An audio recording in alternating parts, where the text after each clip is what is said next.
नमस्कार दोस्तों, राम राम। आप सभी को 14 अक्टूबर 2022 के सूजस ई बुलेटिन की आज की इस क्लास में आप सभी का हार्दिक स्वागत है, अभिनंदन है। नमस्कार आप सभी को, राम राम। चलिए शुरुआत करते हैं। सूचना एवं जनसंपर्क विभाग राजस्थान सरकार द्वारा प्रकाशित होने वाले इस सूजस ई बुलेटिन में आपके लिए क्या जानकारियां ऐसी है जो परीक्षा की दृष्टि से इंपॉर्टेंट है, जिन पर आप सभी को बातचीत कर लेनी चाहिए, उस सभी पर बातचीत करते हैं। तो चलिए मित्रों, शुरुआत करते हैं। सबसे पहले हमेशा की तरह महात्मा गांधी के कोट से हम शुरुआत करते हैं क्लास की। एक आदमी अधिकार छोड़ सकता है, लेकिन वह गंभीर लापरवाही का दोषी हुए बिना कर्तव्य नहीं छोड़ सकता। यानी अपने अधिकार छोड़ सकता है कोई आदमी, लेकिन आप अपने कर्तव्यों से विमुख नहीं हो सकते, आप अपने कर्तव्यों को छोड़ नहीं सकते हैं। ये महात्मा गांधी ने कहा, एक आदमी अधिकार छोड़ सकता है लेकिन वह गंभीर लापरवाही का दोषी हुए बिना कर्तव्य नहीं छोड़ सकता। अगर वो कोई गंभीर आदमी है, लापरवाह आदमी है, दोषी है ना, लापरवाह का दोषी है, तो वो छोड़ सकता है अपने कर्तव्य। लेकिन आदमी को अपने कर्तव्यों का निर्वहन बहुत अच्छे से करना चाहिए। आप अपने अधिकार छोड़ सकते हैं लेकिन कर्तव्यों को भूलना नहीं चाहिए। जो आपके कर्तव्य हैं वो जरूर पूरा करें। 14 अक्टूबर 2022 का सूजस ई बुलेटिन आपके सामने है। पहली खबर है यहाँ पर, आम जन को सरकारी अधिकारियों की जवाबदेही का अधिकार। क्या है सरकार का नया प्लान, जवाबदेही की गारंटी क्या है, इस पर हम लोग बातचीत करने वाले हैं। तो जरा पढ़िए, क्योंकि सब बातें आपको डिटेल में पढ़नी। आप चाहते हैं कि 1 मिनट में सब कुछ हमें मिल जाए और हम सब कर लें, तो ऐसा जरूरी नहीं है। सबसे पहले क्या है इसके क्षेत्र में, राजस्थान सरकार ने क्या कहा है जनसंपर्क अधिकारियों के संदर्भ में। राजस्थान सरकार आम प्रदेशवासियों के लिए विभिन्न सेवाओं को संवेदनशीलता के साथ पारदर्शी तरीके से लागू कर सुशासन प्रदान कर रही है। अब प्रशासनिक व्यवस्था को अधिक संवेदनशील और जनहितैषी बनाने के लिए अधिकारी कार्मिकों को जवाबदेही के कानूनी के दायरे में लाया जाएगा। इसके लिए प्रदेश में नागरिकों को शासन में पारदर्शिता और जवाबदेही सुनिश्चित करवाने का अधिकार दिया जाएगा। राज्य सरकार जल्द ही जवाबदेही कानून लागू करेगी। शासन व्यवस्था में बदलाव के लिए ऐसा कानून लाने वाला राजस्थान देश का पहला राज्य होगा। इसका मतलब यहां से परीक्षक जो है वो सवाल बना सकता है, भाई जवाबदेही का कानून जो है वो लाने वाला देश का पहला राज्य कौन सा बना है, कौन सा बनेगा, इसके संदर्भ में आपसे अगर सवाल पूछे जाए तो आप निष्फिक्र होकर जवाब दे सकें। इसके लिए आपको यहां पर मैं इसको कर देता हूं डार्क, आपके लिए इसको कर दिया मैंने एकदम शानदार वाला। जवाबदेही लागू करेगी और शासन व्यवस्था में बदलाव के लिए ऐसा कानून लाने वाला राजस्थान जो है वो पूरे देश का कौन सा राज्य बनने वाला है, पहला राज्य बनने वाला है। सर ठीक बात है ये तो। इसके बाद देखिए, जवाबदेही की गारंटी देने वाले इस कानून को अधिक संवेदनशील, प्रभावी और जनप्रिय बनाने के उद्देश्य से इसे अधिकतम जन भागीदारी के साथ पारदर्शी प्रक्रिया अपनाकर लागू करने का निर्णय लिया है।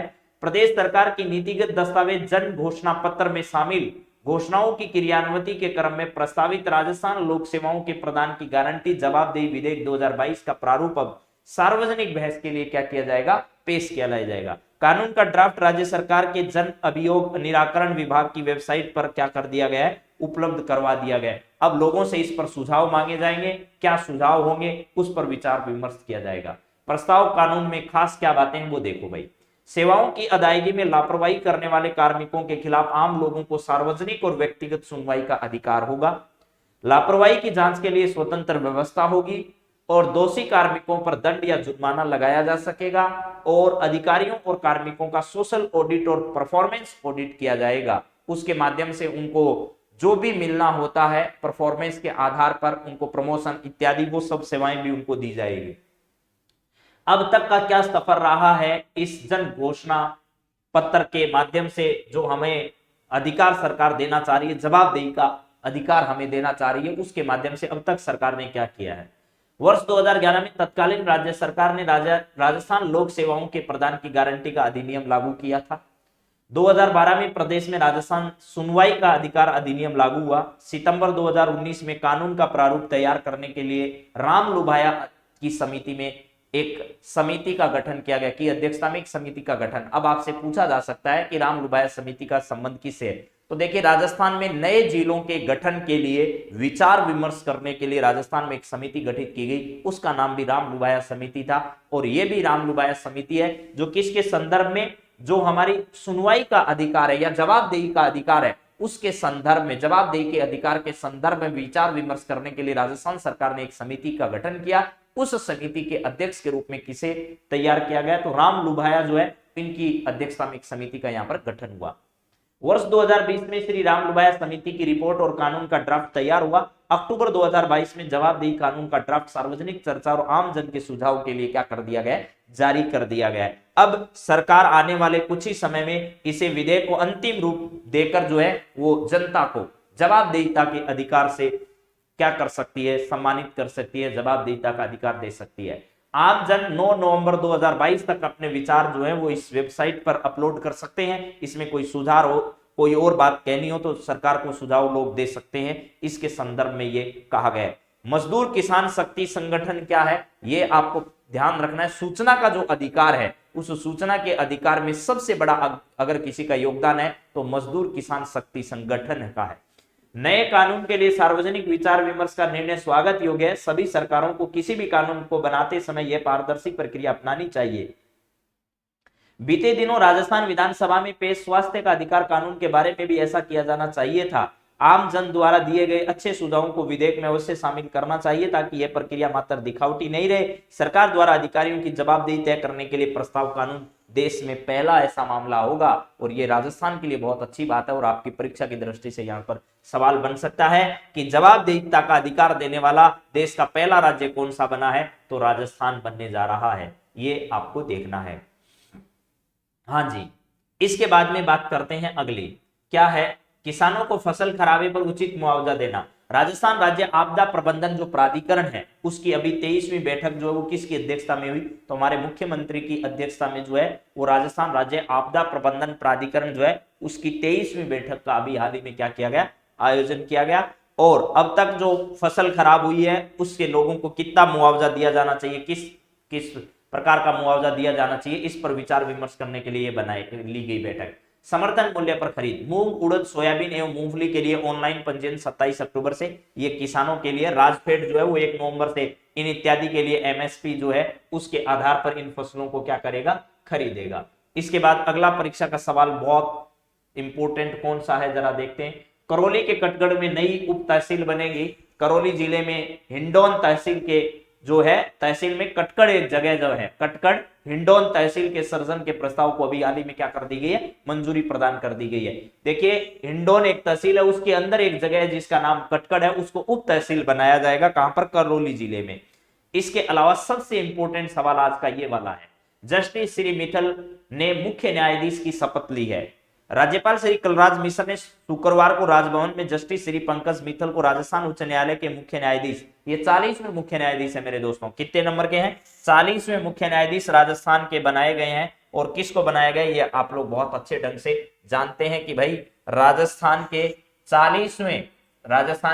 40वें मुख्य न्यायाधीश हाईकोर्ट के किसको बनाया गया है, तो मिथिलेश, पंकज मिथिलेश को बनाया गया है। इस कार्यक्रम में हमारे अशोक गहलोत जी, सीपी जोशी, नेता प्रतिपक्ष गुलाब चंद जी कटारिया और न्यायाधीशगण जो हैं वो उपस्थित इस समय रहे थे। तो ये हमारे लिए एक अच्छी खबर भी है और परीक्षा की दृष्टि से तो खूब इंपोर्टेंट भी है। चलिए सर, इसके बाद क्या है, राज्य स्तरीय जन अभियोग निराकरण समिति की प्रथम बैठक। जन अभियोग निराकरण समिति जो है वो क्या है, त्रिस्तरीय जन सुनवाई की व्यवस्था, 90% प्रकरणों का निस्तारण। राज्य में जन अभियोग निराकरण समिति की अध्यक्ष श्री कौन है, पुखराज पराशर है। ठीक है, पुखराज पराशर जो है वो राजस्थान जन सुनवाई की व्यवस्था करने वाली जन अभियोग निराकरण समिति के वर्तमान में अध्यक्ष हैं। ये आपके लिए इंपॉर्टेंट सवाल बस यहां से हो सकता है। बाकी यहां से जन सुनवाई का सबको अधिकार भी है और उसी प्रकार की बातें यहां पर इसमें त्रिस्तरीय सुनवाई की व्यवस्था की गई है राजस्थान सरकार के द्वारा। इसके अलावा जयपुर के 7 चौराहे जो है सिग्नल फ्री होंगे। जयपुर के 7 चौराहे सिग्नल फ्री होंगे। इसका मतलब ट्रैफिक जाम से निजात पाने के लिए इस प्रकार के द्वार जो हैं, बड़े गेट जो हैं वो कहां बनाए जा रहे हैं, जयपुर में बनाए जा रहे हैं। राज्य सरकार प्रदेश की राजधानी जयपुर को अत्याधुनिक रूप देने और ट्रैफिक जाम से निजात दिलाने की कवायद शुरू कर दी है। 700 करोड़ रुपए की लागत से 9 परियोजनाओं पर कार्य किया जा रहा है और single traffic single free project के तहत 7 प्रमुख चौराहों पर यातायात की व्यवस्था जो है वो यहां पर की जाएगी।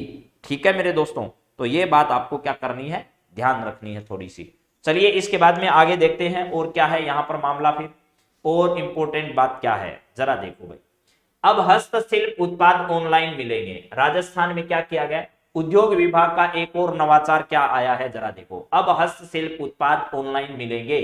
राज्य सरकार की ओर से प्रदेश के हस्तशिल्प कारीगरों को आर्थिक रूप से सशक्त बनाने के लिए उनके उत्पादों को विश्वव्यापी मंच उपलब्ध कराया जा रहा है। अब हस्तशिल्प उत्पादों को ऑनलाइन बिक्री की व्यवस्था की गई है। यह उत्पाद राजस्थान सरकार की वेबसाइट पर भी उपलब्ध होंगे। उन्हें दुनिया के किसी भी स्थान पर ऑनलाइन खरीदा जा सकता है। तो ई बाजार पर ebazaar.rajasthan.gov और फेसबुक पेज भी इस पर दिया गया। उद्योग विभाग द्वारा बनाए गए नए नए जो प्रोडक्ट हैं उनको ऑनलाइन माध्यम से भी क्या किया जा सकता है, खरीदा जा सकता है। और मैंने ये आपको बता रखा है कि लघु उद्योग निगम द्वारा संचालित है ये कौन सी, राजस्थली, जो कि अजमेरी गेट पर है, वहां पर भी ये प्रोडक्ट आपको मिल सकते हैं। और इनको राजीविका द्वारा, मुख्यतः राजीविका के माध्यम से भी बनाया जा रहा है, और जो लघु उद्योग निगम है वो लघु उद्योग निगम भी इनको बेच रहा है, खरीद रहा है। आईटी हुई आसान, 90 लाख से अधिक पेंशनर को मिल रही है ई मित्र की सेवाएं।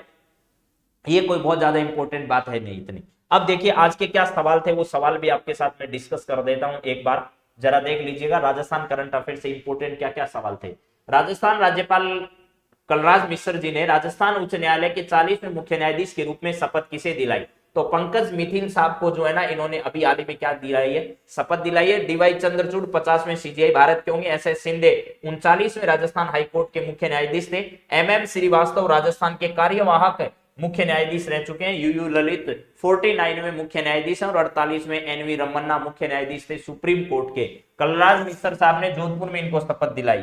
चलिए इसके बाद में अगली बातचीत करते हैं। और ध्यान रखना, हमारे ये जो पंकज मिथिल साहब हैं ये कहां से, इलाहाबाद हाईकोर्ट जो है, कहा है इलाहाबाद हाईकोर्ट, इलाहाबाद हाईकोर्ट जो है वहां से कहां आए हैं, राजस्थान हाईकोर्ट आए हैं। और राजस्थान हाईकोर्ट पहुंचने वाले इलाहाबाद हाईकोर्ट के न्यायाधीशों की बात करें तो ये है तीसरे न्यायाधीश हैं जो कि राजस्थान आए हैं। इससे पहले के वर्मा, कैलाश वांचू, ये दो आ चुके हैं और ये आए हैं। आजादी से पहले के वर्मा साहब और आजादी के बाद में कैलाश वांचू और पंकज मिथिल इलाहाबाद हाईकोर्ट से राजस्थान हाईकोर्ट आए हैं। इसके बाद सर अगला सवाल क्या था, वरिष्ठ नागरिक तीर्थ यात्रा योजना जो है उसके तहत जयपुर से रामेश्वरम के लिए एक ट्रेन पहली गई और जोधपुर से जगन्नाथपुरी के लिए दूसरी ट्रेन गई। ये दोनों कथन ही क्या है, सत्य है। यही आपसे पूछा है कि इनमें से सत्य कथन कौन सा है।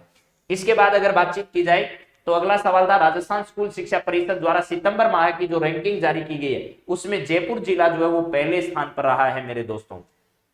इसके बाद अगला सवाल था, कोल इंडिया और राजस्थान सरकार के प्रयास से 2000 मेगावाट क्षमता का सौर ऊर्जा संयंत्र राजस्थान के पुंगल बीकानेर में लगाया जा रहा है। इससे पहले आपको पता होगा भड़ला में 2245 मेगावाट का, फतेहगढ़ में 1500 मेगावाट का, पुंगल बीकानेर में अब 2000 मेगावाट का, नोक जैसलमेर में 925 मेगावाट का, फलोदी पोखरण में 750 मेगावाट के सौर ऊर्जा संयंत्र स्थापित है। नोक जैसलमेर में एनटीपीसी द्वारा 735 मेगावाट का सौर ऊर्जा संयंत्र लगाया जा रहा है। नोखा बीकानेर तहसील में मिशन 392 विशेष योग्यजन अभियान 27 सितंबर 2022 से शुरू किया गया। लूणकरणसर में राजकोट इसे कहा जाता है, जैतून रिफाइनरी यहां पर क्या है, स्थापित की गई है।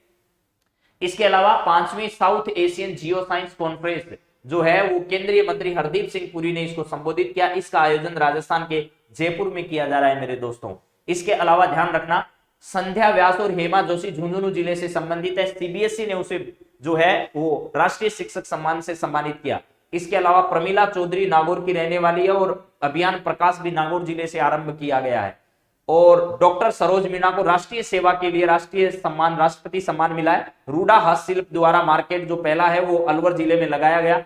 और इसके अलावा मेरे दोस्तों उदयपुर की जो है, उदयपुर का आदि महोत्सव चर्चा में राष्ट्रीय शिक्षक सम्मान से दुर्गा राम मुहाल जो कि उदयपुर के रहने वाले और बीकानेर की रहने वाली जो है वो आपको पता ही होगा कि दुर्गा राम मुहाल के साथ साथ बीकानेर की किस महिला को राष्ट्रीय शिक्षक सम्मान से सम्मानित किया गया, तो सुनीता गुलाटी का नाम, सुनीता गुलाटी, इनको यह सम्मान प्रदान किया। देखिए ये तो है राष्ट्रीय सम्मान और वो है सीबीएसई सम्मान। सीबीएसई शिक्षक सम्मान झुंझुनू जिले के संध्या व्यास और हेमा जोशी को मिला और यह राष्ट्रीय सम्मान जो दुर्गा राम मुहाल और सुनीता गुलाटी को दिया गया।